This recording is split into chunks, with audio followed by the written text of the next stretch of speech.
ya está llegando aquí la senadora Lilia Merodio Reza, haciendo la pero qué falta de caballerosidad por parte tuya, la hubieras tomado en los brazos para que no se nada. Está llegando con su equipo. Estamos recibiendo en este momento a la senadora Lilia Merodio, que seguramente pues trae mucho trabajo, ha estado muy ocupada, incluso la estábamos leyendo en Twitter, ha tenido pues muchas entrevistas, y ayer también me tocó verla en la presentación del libro de don Jorge Álvarez Compeán. Ahí estaba en esta presentación muy atareada, y le damos la bienvenida a la senadora Lilia Merodio. Lilia, ¿qué tal? ¿Cómo estás? Buenos días. Muy buenos días, muchas gracias, Alejandro, por la invitación. A don Manuel, gusto saludarlo y verlo Igualmente. de nuevo. A Ricardo, muchas gracias por recibirme el día de hoy aquí en Radio Net y poder platicar aquí con ustedes y con todos los que nos escuchan. ¿Ya agarró aire? Ya agarré aire. No es que no tenga condición, sino que Sí. venía corriendo por todos lados. No, ya. Pues estoy bienvenida, y vamos a tocar un tema que está de moda y que los empresarios juarenses le dijeron: mi querida senadora, entre al toro. Y ya esto está en medio del ruedo. ¿Ya salió el toro? ¿Ya? Ya. A ver, platícanos.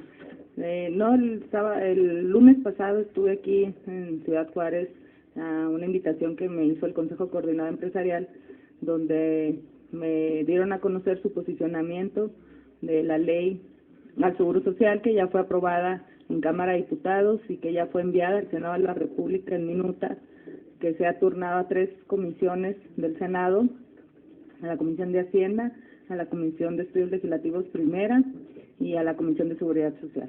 Oiga, pues menuda responsabilidad han aventado, porque no creo, a menos que estemos informados, que los empresarios quieran el aumento refiriéndose a las cuotas. Sí, pues es una homologación lo que habla estas modificaciones a la ley del Seguro Social. Hay ventajas, desventajas que ellos manifiestan, pero su posicionamiento es el por qué tan rápido aprobaron en Cámara de Diputados esta ley sin que se escuchara a los empresarios, que al fin de cuentas son los que generan empleos en este país. Nosotros hemos sido muy respetuosos y muy responsables en la aprobación de las reformas estructurales que este país necesita, pero ha sido por el consenso de todas las fuerzas políticas. Entonces, en Cámara de Diputados el Partido de Acción Nacional la votó en contra. Hubo votos de aquí de los diputados federales de Juárez diferentes. Eso quiere decir que no existe un consenso previo, no un acuerdo, y que si bien fue aprobada, bueno, pues está a revisión precisamente en el Senado. Hoy tenemos ahora sí que la pelota en la cancha del Senado de la República, y tendremos que analizar perfectamente cómo ha sido toda la... Sí, traen la pelota en la cancha a los senadores, pero usted tiene la pelota caliente, le anda quemando las manos.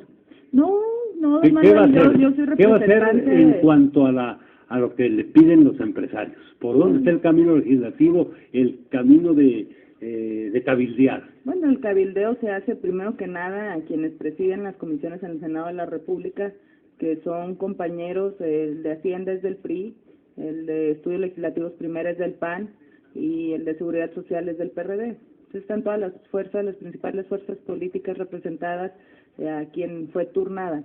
Yo el martes tengo una reunión de mesa directiva, una reunión con el presidente Ernesto Cordero y la mesa directiva. Soy parte de la mesa directiva del Senado de la República y bueno, voy a dar mi posición de lo que los empresarios de aquí de mi tierra me hicieron saber. Yo creo que el posicionamiento que hacen ellos y que manifestaron el lunes pasado es que a la industria maquiladora le afectaría contundentemente, que sí tenemos que ser cuidadosos, pero sobre todo, ¿qué se tiene que hacer, don Manuel? Pues que nos escuchen.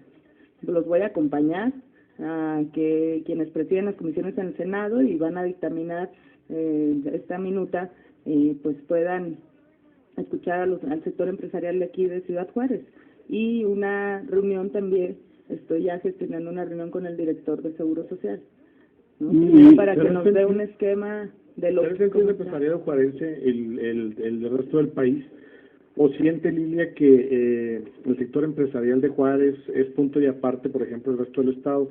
Ellos defienden a lo mejor la industria maquiladora, pero no es el sentir del resto del país, porque no en todo el país hay industria maquiladora. Yo creo que aquí el punto de vista será si el resto del empresariado nacional está de acuerdo específicamente con el de Juárez. Pues sí, pero al final de cuentas uno es representante del Pacto Federal y también tiene que ser muy... Sí, a nivel nacional, pero represento al Estado de Chihuahua. Entonces, como representante, como senadora de la República, y si hay algo que afecte, pues yo tengo que ser muy cuidadosa al emitir el voto de esta ley. Siempre lo voy a hacer así. Si hay un acuerdo, sí creo que debemos de ir a una reforma en la ley del Seguro Social, que se necesita, pero también siempre y cuando beneficie a los trabajadores, a la clase trabajadora. Aquí una de las ventajas es que con esta ley que tiene la clase trabajadora es que en la homologación, la cotización del trabajador le hará a ellos una cotización mayor, que puedan tener un acceso a una vivienda más digna y también a más crédito. Pero pues los empresarios me dicen que, por ejemplo, aquí en Ciudad Juárez, les dan bono de puntualidad, les dan bono de alimentación, les dan bono de transporte. Entonces, en esta ley ya no estarían. Los bonos sería parte de la cotización global que se haga. O sea, ya no... Se sumaría, así es, pero ya no se daría los bonos que manejan. Entonces, pues creo que aquí sí le perjudicaría a la clase trabajadora, ¿no? Lilia, ¿qué tantos recursos se van a poder captar con esta modificación para poder tapar el agujero del déficit en el IMSS? Bueno, el posicionamiento que me entregó el Consejo de Coordinación Empresarial dice que el déficit que maneja hoy en día el Seguro Social anual es de 18,000 millones de pesos y que con esta ley la recaudación sería de 3,000 millones de pesos. Sigue habiendo un déficit, así es. Entonces, por eso primero necesitamos ver cuál es el planteamiento del director de esta institución, del Seguro Social, que nos diga en qué condiciones está. Ese va a ser el planteamiento que yo haga el martes en mesa directiva, y decirle que nos dé primero el esquema de qué es lo que se necesita, qué es, o sea, que nos dé una realidad global como está ahorita el Seguro Social, porque de ahí partimos. De ahí se tiene que partir primero de que nos den un diagnóstico profundo de cómo está para entonces poder avanzar a una ley. Sí estamos de acuerdo en que tenemos que hacer una ley, pero ni siquiera hubo un acuerdo previo, y pues me parece que sí debe de haber más información, que el presidente Peña acaba de presentar una reforma financiera.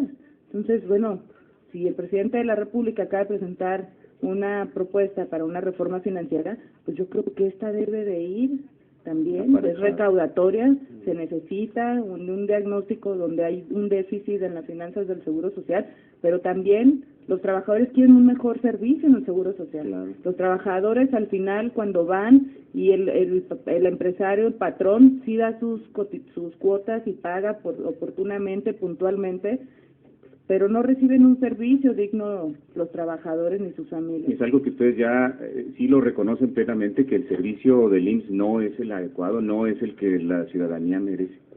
Por supuesto, lo hemos visto, nosotros mismos hemos acompañado a familiares a que los atiendan y muchas veces hemos sufrido hasta un maltrato, muchas veces reciben a los enfermos en el pasillo, en las camas, porque no tienen la capacidad para darles un cuarto. Entonces eso lo hemos visto. Necesitamos primero ver hacia dónde y eficientar, también que nos diga el director del Seguro Social que tiene que eficientar también el trato y que primero también nos dé un diagnóstico de a dónde iría este dinero, porque cuando mandaron esta propuesta ni siquiera la presentó un diputado del Partido Revolucionario Institucional, de mi partido, pero ni siquiera manejaba a dónde iba a ir el recurso. Cuando se lleva al Pleno la propuesta ya dictaminada por las comisiones, ahí en el Pleno un diputado es el que propone que se vaya a infraestructura, que se vaya a equipamiento de los hospitales.